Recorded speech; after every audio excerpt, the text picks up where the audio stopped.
किसान भाइयों, आपका जैविक कृषि दर्शन चैनल में स्वागत है। किसान भाइयों, आज मैं पोटाश बनाने का विकल्प आप लोगों को बताने जा रहा हूँ। किसान भाइयों,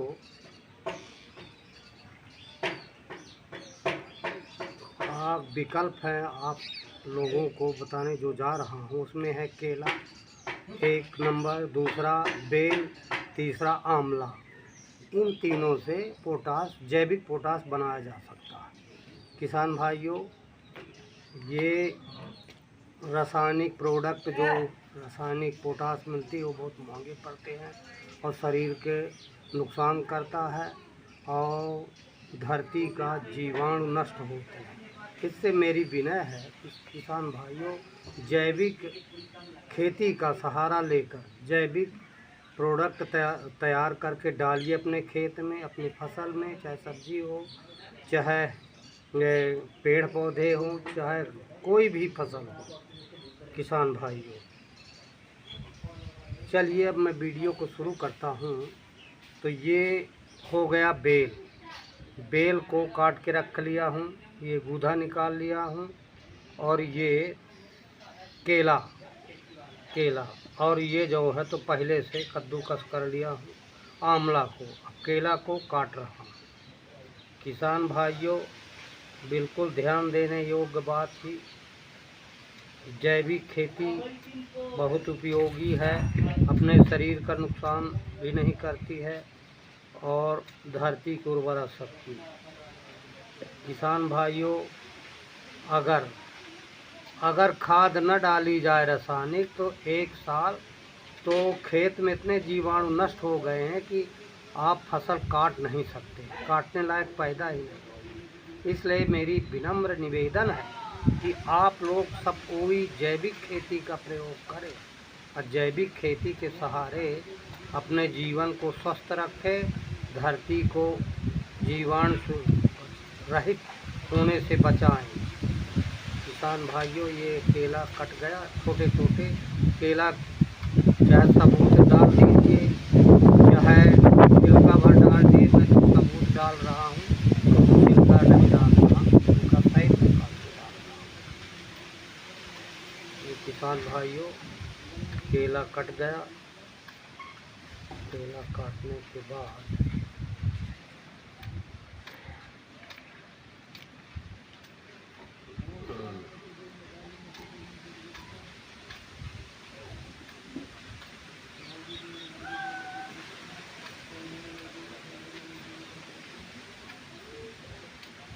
एक किसान भाइयों, केला कट गया। अब एक टंकी की ज़रूरत है। टंकी या डब्बा हो, डब्बा 10 लीटर, 15 लीटर, 25 लीटर का, जितनी आपको ज़रूरत हो उस हिसाब से डब्बा लीजिए।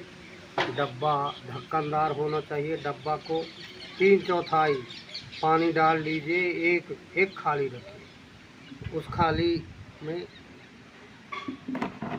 ये डब्बा मैंने लिया है, इसमें ये बेल का गूदा डाल रहा हूँ।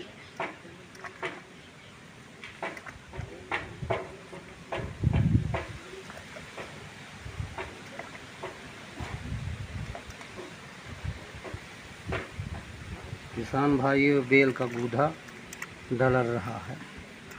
ये बेल का गूदा मैंने डाल दिया। किसान भाइयों, केला इसमें है।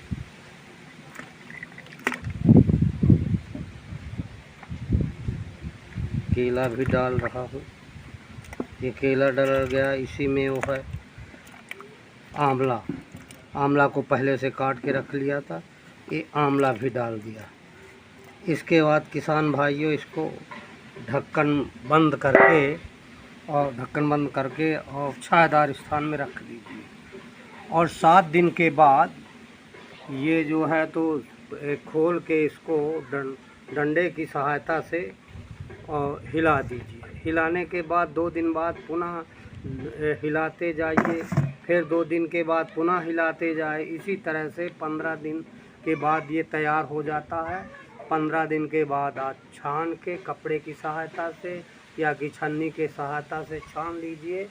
अब इसके बाद अपने स्प्रेयर टंकी में 500 ग्राम डाल दीजिए। किसी भी फसल में, किसी भी सब्जी में, किसी भी पौधे में। गेहूं के खेती में अगर गेहूं निकल आया है तो गेहूं में जब फूल बनने के बाद जब दाना पड़ने लगे तो इसमें डालिए। तो इसमें डालने से चमकदार गेहूं दाना बढ़िया चमकदार होता है और वजनदार भी होता है किसान भाइयों। तो जब दाना में फूल बनने लगे तब इसको पोटास को और बोरान को डालना न भूलिए। किसान भाइयों, आपको मेरा वीडियो अगर पसंद आया हो तो लाइक और शेयर करिए। जय हिंद।